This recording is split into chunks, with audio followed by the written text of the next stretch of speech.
नमस्कार, बहुत स्वागत है आप सभी का। आप मुझे न्यूज़ 18 के डिजिटल प्लेटफॉर्म पर देख रहे हैं। मैं हूं आपके साथ जया मिश्रा। भ्रष्टाचार के आरोपों का सामना कर रहे इजरायली प्रधानमंत्री बेंजामिन नेतन्याहू ने रविवार को घोषणा की कि उन्होंने माफी का अनुरोध प्रस्तुत किया है।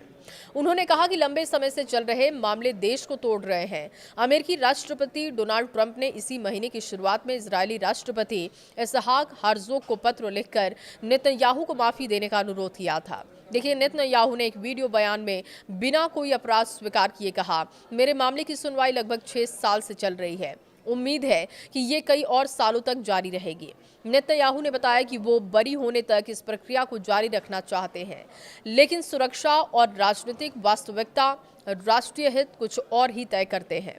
उन्होंने आगे कहा कि मुकदमे का जारी रहना हमें अंदर से तोड़ रहा है, भयंकर विभाजन पैदा कर रहा है, दरार को और गहराते जा रहा है। नेतन्याहू के खिलाफ मामलों में इजरायली समाज में उनके समर्थकों और विरोधियों के बीच विभाजन को उजागर कर रहा है। नेतन्याहू के समर्थक इन मुकदमों को राजनीति से प्रेरित बताते हुए खारिज करते हैं। प्रधानमंत्री और उनकी पत्नी सारा पर एक मामले में अरबपतियों से राजनीतिक लाभ के बदले में सिगार, आभूषण और शैंपेन जैसी $2,60,000 से ज्यादा की विलासिता की वस्तु स्वीकार करने का आरोप है। उन पर अन्य मामलों में 2 इजरायली मीडिया संस्थानों से अधिक अनुकूल कवरेज कराने की बातचीत करने की भी बात कही गई। उन पर आरोप इसका भी लगाया गया। नेतन्याहू ने कहा कि मुकदमे का तुरंत अंत आग को कम करने और व्यापक सुलह को बढ़ावा देने में काफी मदद करेगा, जिसकी हमारे देश को सख्त जरूरत है। ये एक असाधारण अनुरोध है जिसके महत्वपूर्ण निहितार्थ है। सभी राय प्राप्त करने के बाद राष्ट्रपति जिम्मेदारी और ईमानदारी से अनुरोध पर विचार करेंगे। नेतन्याहू के बयान के बाद उनके वकीलों के द्वारा हर्जोग को सौंपा गया 111 पन्नों का एक पत्र था, जिसमें भी दोष स्वीकार नहीं किया गया। हर्जोग के कार्यालय ने पुष्टि की कि उन्हें नेतन्याहू का अनुरोध प्राप्त हुआ। सितंबर में हर्जोग ने संकेत दिया था कि वो नेतन्याहू को क्षमादान दे सकते हैं। उन्होंने एक इंटरव्यू में कहा कि प्रधानमंत्री का मामला इजरायली समाज पर भारी पड़ रहा है। 76 साल के नेतन्याहू इजरायल के सबसे लंबे समय के प्रधानमंत्री रहे हैं, जिन्होंने 1996 से अब तक 3 बार इस पद पर 18 साल से ज्यादा समय बिताया। अपने वर्तमान कार्यकाल के दौरान नेतन्याहू ने दूरगामी न्यायिक सुधारों का प्रस्ताव रखा, जिनके बारे में आलोचकों का कहना है कि अदालतों को कमजोर करने वाले थे। इन सुधारों के कारण बड़े पैमाने पर विरोध प्रदर्शन हुए, जो अक्टूबर 2023 में गाजा युद्ध शुरू होने के बाद ही कम हुए। लिकुड नेता नेतन्याहू ने कहा कि वो 2026 के अंत से पहले होने वाले अगले चुनाव में हिस्सा लेंगे।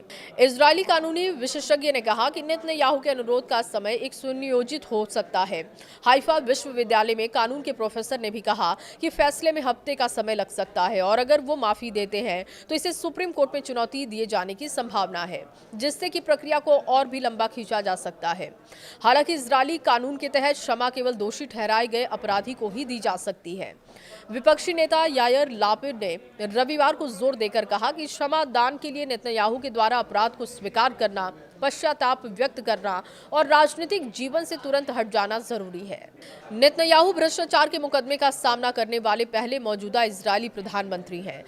पूर्व प्रधानमंत्री एहुद ओलमर्ट ने भ्रष्टाचार के एक मामले में पूछताछ होने के बाद धोखाधड़ी के आरोपों में मुकदमा चलाए जाने के बाद 27 महीने जेल की सजा सुनाए जाने के बाद 2009 में इस्तीफा दे दिया था। तेल अवीव में हर्जोग के निजी घर के बाहर दर्जनों प्रदर्शनकारियों ने प्रदर्शन किया, नेतन्याहू के अनुरोध को अस्वीकार करने का आग्रह किया।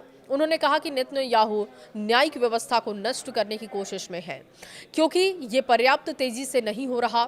अब वो राष्ट्रपति के पास जा रहे हैं। 40 वर्षीय मोशे राडमैन ने दावा किया कि नेतन्याहू अपने मुकदमे से भागने की कोशिश में है।